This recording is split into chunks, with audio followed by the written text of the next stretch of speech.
And the person whose name came up immediately and most frequently was Dan Harmon. Then, one of her undercover agents dropped a bombshell. About 3 months after the Drug Task Force was up and running, one of my undercover officers asked if he could open the train deaths case. The train deaths was described as Arkansas's most famous unsolved mystery. It had already aired on 2 separate filming episodes of Unsolved Mysteries.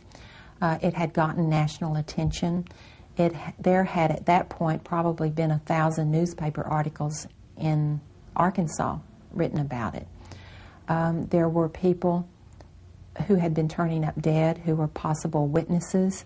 This was the second time we'd heard of cocaine raining from the skies over Arkansas. He said that there were drug drops, apparently, coming from airplanes in that area. And these drug drops from airplanes had virtually not been investigated by any of the law enforcement agencies in our district. And he thought that was something that our task force needed to look into. He said the drug drops were being made in the exact vicinity where Kevin and Don had been murdered. Scott determined that these low-flying airplanes were dropping packages. And we also developed an informant who was a confessed drug smuggler who told us that she had actually picked up a package of cocaine from that vicinity. So we've got people in that vicinity complaining about low-flying airplanes at night, maybe 6 months prior to when Kevin and Don were murdered. I found it very hard to believe that my undercover officer could see the obvious when the investigators prior to him couldn't see the obvious. But the information went nowhere. Gene Duffy was the object of a smear campaign and what passes for a free press in Arkansas, and that was that. My drug task force was shut down cold because we were getting too close. We were not allowed to get there. Then rebellion set in briefly. An undercover agent today badmouthed the drug task force and quit. He says there's too much dirt behind the scenes. Scott Llewellyn was a special agent for the drug task force. He quit today. He worked in the 7th Judicial District, which serves Saline, Grant, and Hot Spring counties. Llewellyn says that district is immersed in a reign of corruption that has important and powerful connections to political, judicial, and law enforcement officials. He says as an undercover officer, he gathered evidence of illegal activities, but says for some reason the drug task force chose to ignore him. Llewellyn says he quit because of the firing Friday of Gene Duffy, who was the drug task force administrator. So in June of 1990, Dan Harmon became the district's prosecutor-elect. The first news conference or news interview that he gave, he used the entire interview to begin to discredit me. Gene Duffy had been disposed of, forced to flee to Houston, Texas, in very real danger, where today she teaches geometry to high school kids. The answer as to why Dan Harmon had teamed up with a malleable reporter to conduct a smear campaign on a public official because she was performing too efficiently is jaw-dropping. After working with the FBI for 18 months, beginning in March of 1995, of course now I realize what was the basis for Dan Harmon's viciousness against me and determination that I be not allowed to do my job. I now know that Dan Harmon was on the tracks with the boys the night that they were murdered.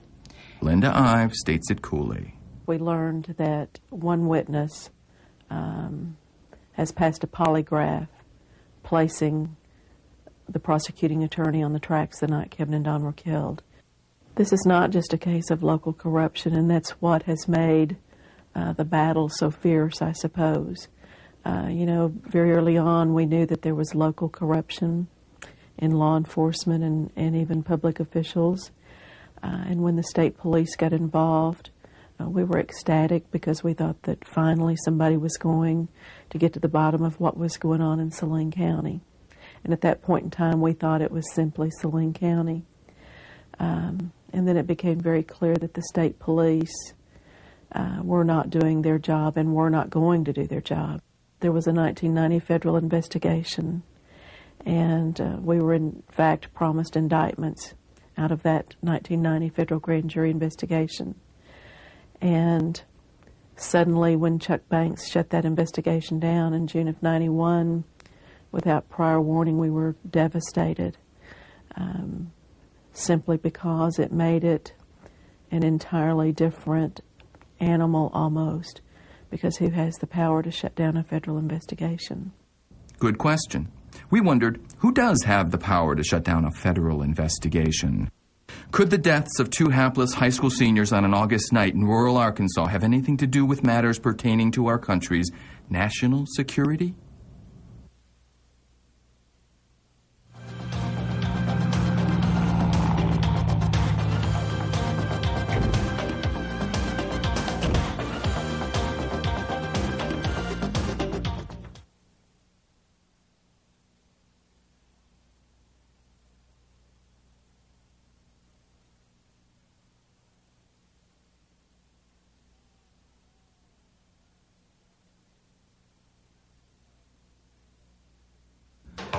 National security is a subject that turns up in the weirdest places, like here.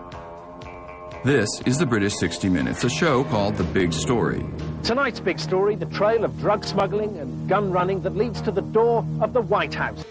And their take on the train desk tale looks a lot like the ones we've already seen. They open on a silent train bed. They retell the Fahmy Malak story and the blundering cover-up of government officials over a span of 7 investigations and long, frustrating years. So what's unusual about this show, except for the funny accents? This. It was banned in the USA. That's right, within hours of its release in the United States, the show's distributor was forced to pull it off the shelves. Want to know why? Listen closely. Linda refused to accept the official version of Kevin's death and set out to uncover the truth. She found that her son had been the victim of a web of conspiracy which could be traced back to a remote airport called Mena. What happened there could threaten Bill Clinton more than the personal scandals and financial slurs which have dogged his time at the White House. They said the M word, and that's a big no-no. They mentioned Mena. The secret history of our life and times was, and still is, written at places like here. This is officially the Intermountain Regional Airport, better known as Mena, a small, obscure town in western Arkansas through which was woven the threads of virtually every secret government black operation of the 1980s. If you're talking Oliver North, the CIA, Contras, and cocaine, you're talking Mena. The mere mention of Mena has been sending shivers down the spines of federal government propaganda officials for 2 administrations now. Which is good because it's nice to see Democrats and Republicans working together for a change. Mena has become a symbol of how our 2 parties can work together in America. It's a truly bipartisan cover-up. What are they covering up? Whatever it is must be pretty big, because it's got some people killed, like, to pick just one example, the head of then-Governor Bill Clinton's security detail, Jerry Parks, was killed in a hail of gunfire after telling associates he was a dead man 1 month after Vince Foster died. Some inquisitive souls, like Arkansas State criminal investigator Russell Welch, only got sprayed with anthrax. You're tempted to tell him he got off easy. She came home and took me to another doctor. She had to help me to the car. Took me to another doctor who was a Vietnam veteran in town, who, when he saw me, immediately called the Center for Disease Control in Atlanta. When I got there, there was a team at St. Edward's Mercy Hospital in Fort Smith waiting for me. They were in touch with the Center for Disease Control. The next day, the doctor, she asked me if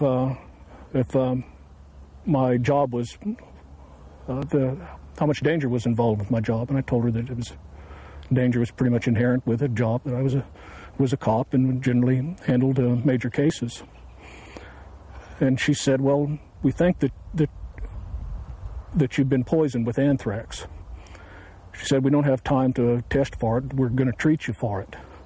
She said, somebody did this to you. Said somebody sprayed this to you. Described how anthrax, for the purpose of assassination, is carried in spray canisters. Russell Welch spent much of his career as a criminal investigator skulking around this airport.